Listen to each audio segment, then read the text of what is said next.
going inside the issues of our community. This is Local 12 Newsmakers. In mid-March, Cincinnati Museum Center premiered Freedom Sisters, sponsored by Ford Motor Company. The exhibit, which will travel the nation under the auspices of the Smithsonian Institution, was designed and fabricated by the Cincinnati Museum Center. Freedom Sisters explores the lives and experiences of 20 black women who prodded America to live up to the promise of freedom held out by the Declaration of Independence. Some of the women, like Harriet Tubman, are famous and staples in history textbooks. Others, like Dorothy Height, are not as widely known, and 5 are alive today. Good morning and welcome to Local 12 Newsmakers. When Freedom Sisters opened, the 5 living women who are recognized in the exhibit visited Cincinnati. One of those women I have watched for years, reporting from around the world. From New York, Charlayne Hunter-Gault. The people of Sarajevo, the capital. One of the stories focuses on Charlayne Hunter-Gault, who, along with Hamilton Holmes, enrolled in 1961 at the University of Georgia. When a race riot broke out, they were removed from campus. You go back if you have the chance. Yes, I'd go back as soon as possible so that I could finish what I started there. Yes, and I would also. Why were you crying when you were taken from the dormitory last night?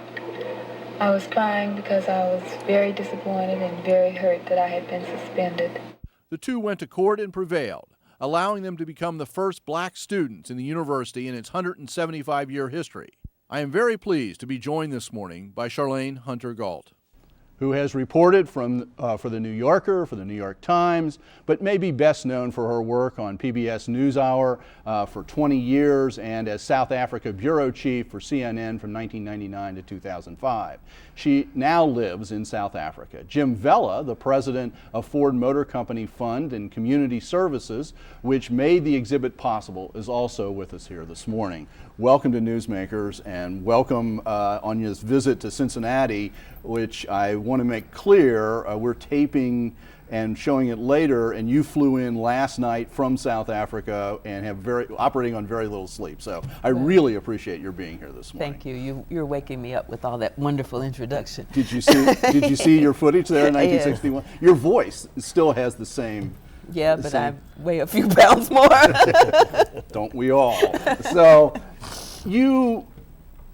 when you graduated and began in journalism, this was in sort of the crest, the wave of the American Civil Rights Movement.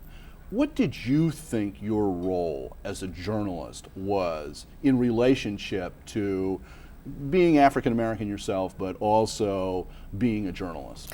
Well, I've always rejected, and you probably kill me for saying this, but I've always rejected the term objective as it relates to journalism. I know they teach that in journalism school, but we're all products of our backgrounds, our history, our environment.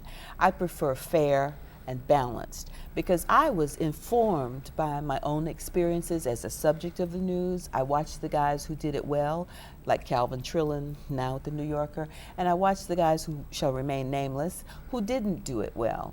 And I was observing them as they observed me, but remember I was a journalism student, so I was learning from the process.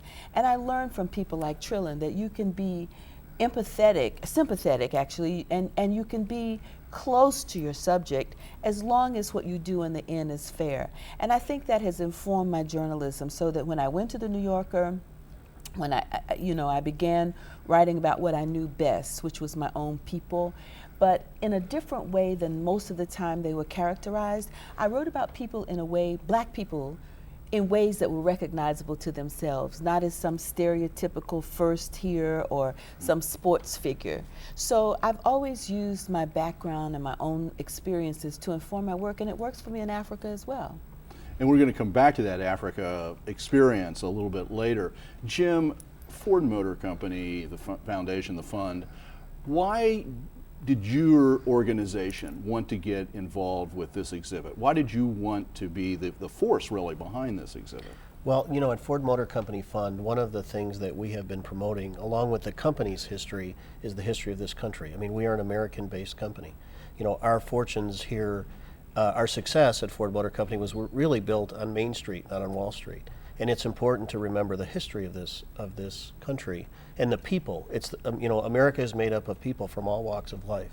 And when we had this opportunity to support this exhibit and tell the story of these wonderful people, and you walk through that exhibit and get the opportunity to not only see their pictures and read the words, but hear their voices and see the video, some of the video like what you saw this morning, it really puts you back at that time in history. And it's a time in history and a period that should not be forgotten.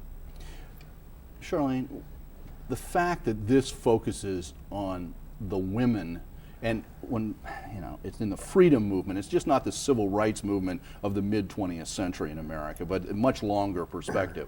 The fact that the focus here has been chosen is to tell that story through the experiences, through the eyes of women.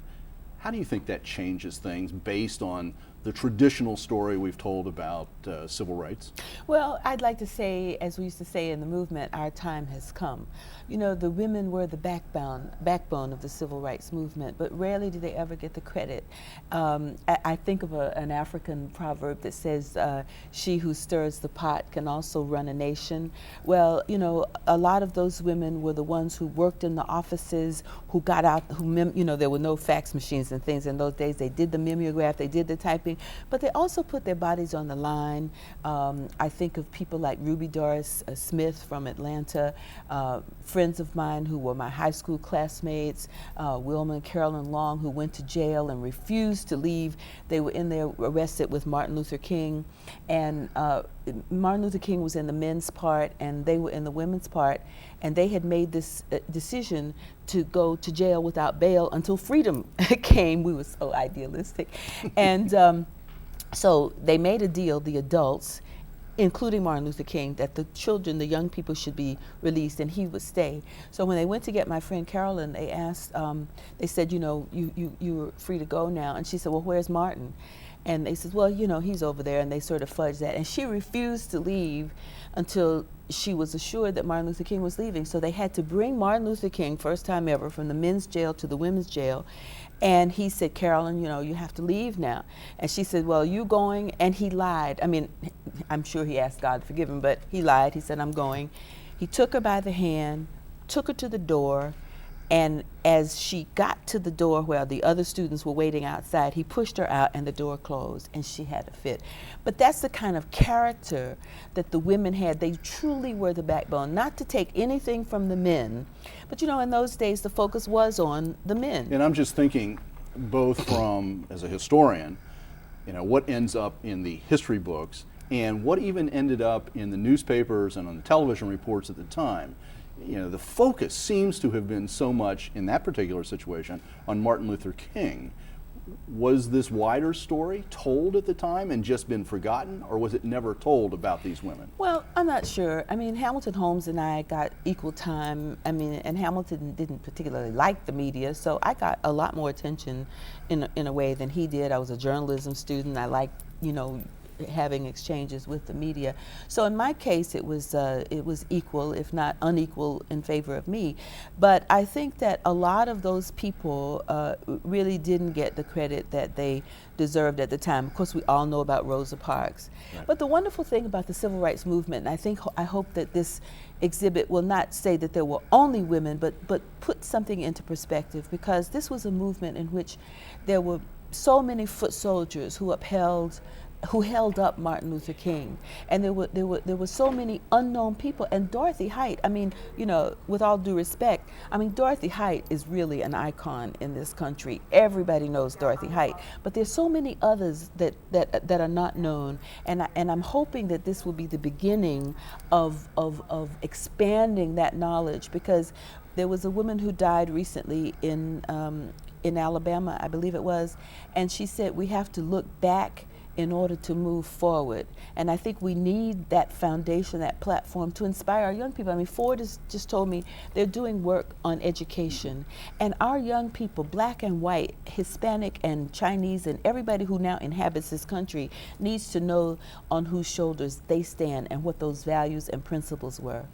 Jim, is putting that exhibit together, it came down to 20 women who are focused on for this exhibit. I'm sure the list was much, much longer that you had to pare down from. And Charlayne is mentioning all of the various people who could be possibilities. What was the process like, and what was the process to determine who was going to be focused on? Well, actually, yeah, that was probably the toughest part of putting the exhibit together, because there were so many people that we could have chosen from. And hopefully we did a credible job of picking a very representative group. And as you said, that's what it is. It is a representative group. You have to start somewhere. And as you walk through the exhibit and read the stories about each of the people, in each of the areas, they had their personal cause, if you will, the thing that they did, whether it was trying to get into a school that wouldn't allow them in, or sitting in a seat where they weren't allowed to sit. But then they not only took that one moment in time, but they built on it through their careers and through their lives. And really, what Charlayne said about, we need role models for people in this, especially our young people. They have a lot of bad examples out there, but I don't think we have enough good ones. And as you go through that exhibit, at the end of it, we actually implore people to say, now what are you going to do? They got us here. Okay, this isn't just a static thing and you leave it there when you walk out the door, but you actually can take a pledge and say, what am I going to do? What's my role? I don't know that each of those 20 women, when they were younger, said, oh, I'm going to do this and this is how my life is going to go. But they started it somewhere, and that's what we're asking folks to do. And as I understand it, in fact, there is, besides what's in the exhibit hall and the opportunity to engage that way, there's also going to be an essay contest for elementary age students to begin to ask those questions of themselves and reflect on it. Is that right? Actually, that's an excellent point, because we do have an educational component. As this travels around the country to different cities over the next 3 years, there is an educational component that includes scholarships and essay contests and opportunities for schools to partner with the museums to take the story into the schools. So I think we're really trying to not only say this is what happened, but this is how it affected how we live today, how many of us live today, but how can it affect us going forward. And one thing I think that's really important, it's so fortuitous, and it's a good thing. This is happening when young people are more engaged today as a result of this political campaign than I have seen since the 60s. And I think that it's a perfect timing that people are now going to probably respond to this even in a more positive way. And I think that, we have to do something with these young people once the candidates have been decided and the election is over. How do we harness that energy? And let's hope that this kind of thing will be an inspiration for them to continue, because once the political campaigns are over, what do you do with these young people who are now more engaged than I have seen them in 50 years? One of the interesting things, we had Mike Ford on a couple of weeks ago talking about it. He's organized political campaigns over the years for a variety of presidential candidates, but he was talking about the difference with Barack Obama, who, when he's asking people for volunteers, if they send money in or if they're at one of the rallies, to actually then begin texting 5 of their friends right then, and get people involved and make it a movement. And that's the trick. How do we get, what you're saying, how do we get people to go from asking the question about what's right or good for me to what can we do? And how do I link up with other people? That's such a big step that I think our age, in the 60s and 70s, that did happen, and there's something different about that. Yeah, I think it's what is happening is great, and I agree that education in the African American community. I remember my father at least telling me, my father, get an education, boy, because that's going to be the key to your liberation. And we've got to reach not only those young people who are in school, but we have to reach those who are out of school, who have no hope at this point, and who are poorly educated. We've got to do something about American education and the schools in the inner cities, and I hope that Ford is going to do something about that, because these are the young people. We've got a captive audience in those who are already in school, but how about those who are out of school, or those who've lost interest in school? We've got to get creative, as this exhibit has done, to stimulate our young people of all colors and creeds, races, etc., to be a part of this dream that we've been dreaming all these years. Jim, what happens to this exhibit? I'm going to give the details about its stay here in Cincinnati, but what happens to this exhibit after it leaves Cincinnati? Well, it'll be in Cincinnati through September, and then it'll move on. We are in the process of finalizing the rest of the schedule, but it'll be in places like Dallas, Detroit, Chicago, and we'll publicize that as we go through the cities. It's going to be on tour for at least 3 years, and then we're looking at ways to expand it beyond that, depending on how the success goes and partnerships and that kind of thing. Which gives a chance to address the sorts of things that Charlayne was just talking about. Charlayne, stay here. Jim, thank you for being here. Freedom Sisters is on display through September 14th in the gallery inside the Cincinnati History Museum. To get more information about the exhibit and programs for students and community groups, check out the Museum Center's website at cincymuseum.org. Stay tuned. After the break, Charlayne Hunter-Gault will return for a brief discussion of Africa, the part of the world she now covers and the place that she has made her home.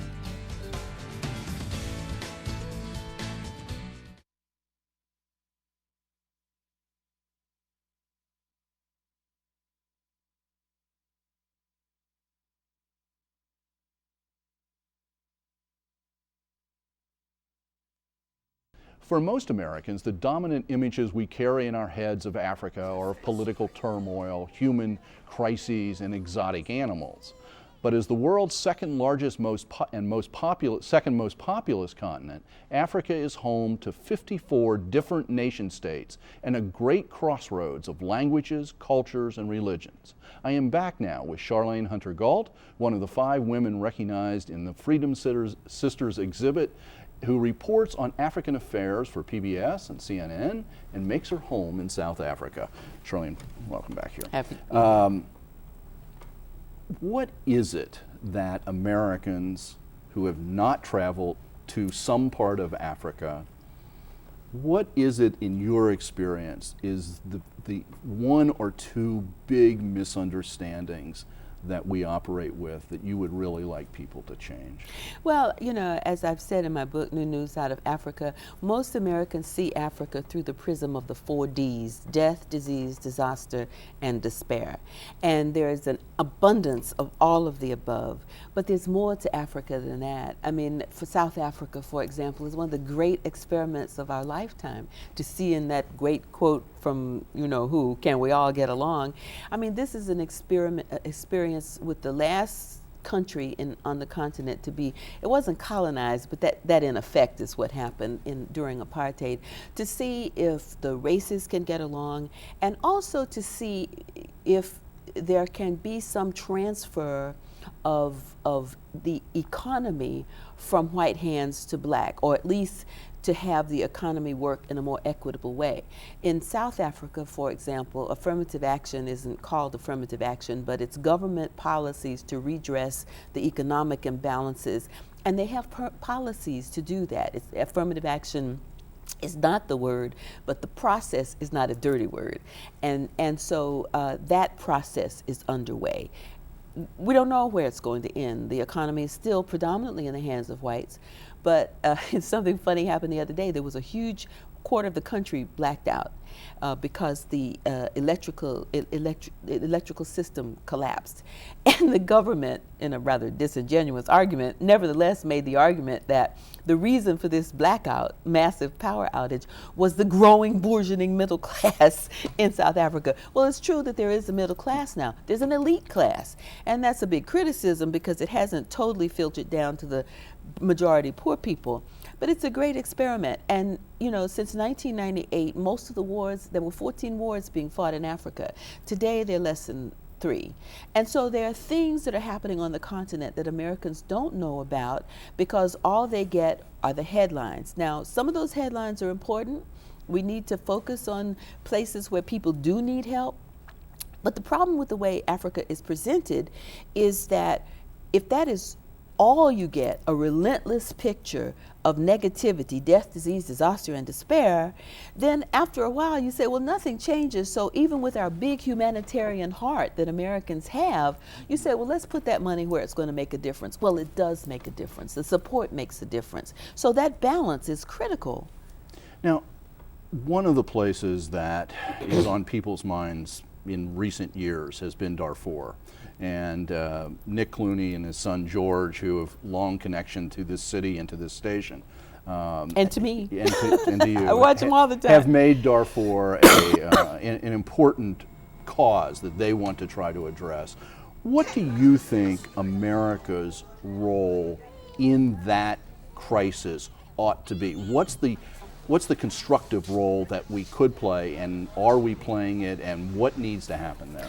Well, you know, I'm not a policy person, so I can't say, you know, we should be doing this, we should be doing that, we should be doing the other. But I was just in Darfur with a group called the Elders, led by Desmond Tutu, Graça Machel, the wife of President Mandela, former President Mandela, Jimmy Carter, and others. And, you know, when you see what's happening on the ground, it is just heartbreaking.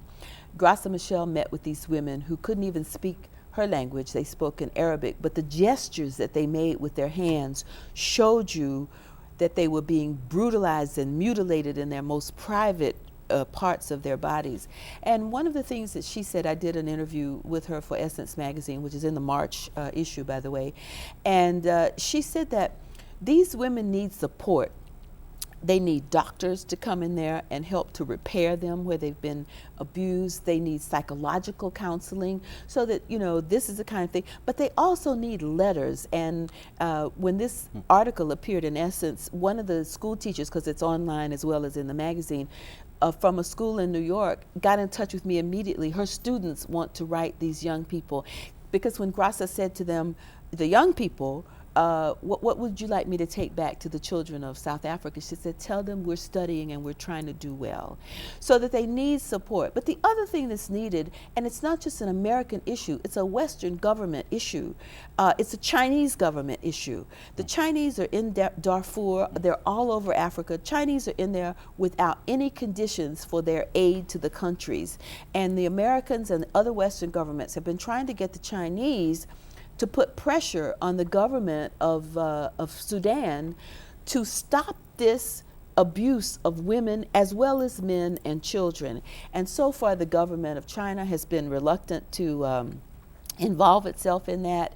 And most of the governments have not applied the kind of pressure needed to get the government of Sudan, because as Graça Machel said, she said to the President al-Bashir, she said, you can tell those Janjaweed militias that are raping those women and burning those villages and killing those men to stop. Because what you don't do in Africa, African men, it's a part of your culture not to abuse your mother, your sister, your wife, your daughter. And this is what is happening. So that, most analysts believe that there hasn't been enough unified pressure put on Darfur and put actually on the government of Sudan to stop this carnage. When you raise this about China, is it that China is in giving money and other forms of support because they have a longer range goal and they don't want to, they don't want to use that leverage they've got to try to stop what's going on right now? Well, China has a voracious appetite for oil and other mineral resources that the whole continent has, and it has its own human rights issues. So in a sense, maybe they're thinking, we don't want the pot calling the kettle black, but on the other hand, they don't seem to want to upset these relationships. At the same time, what has China got to lose? I mean, China has everything to gain from saying, look, can we stop this carnage? And, Steven Spielberg recently pulled out as the advisor to the Chinese Olympics, which are happening in August. And so he's now joined, I suppose, with Clooney and the others to try and do more. But, there has to be greater international cooperation, which is why it's important not to diminish the role of the United Nations, because that's where the world speaks, and that's a kind of concerted voice that you need. And the other thing that's very important is that when you talk to the Africans about China, without their preconditions for respecting human rights and so on, they say, yeah, but the West has these preconditions which are all good because they ask for respect for human rights and empowerment of women, et cetera, but often the West doesn't keep its promises. They make promises, but they don't keep them. So everybody has to get together and figure out what they're doing right, what they're doing wrong, but keep in mind that these are people just like us. These are our sisters who are being abused in this way. And so I just think that there's a whole lot that can be done, but certainly the public awareness, and you know, it's interesting because even the African American community hasn't been as vocal about Darfur as it has been about other abuses on the continent. Just want to make one point here. There you have something new out. It's called New News Out of Africa. And this is your book, right? It's my book, and it tries to give that balance to reporting on Africa. Okay. Thank you very much for being here. Have a good trip here to the United States. I know you're going on to see your daughter, right? Yes. Yes. Okay. Thank you for being here. And thank you for making Newsmakers a part of your Sunday morning. Join us again next week to meet the women and the men shaping our community and this week, our world for the future. Have a good week.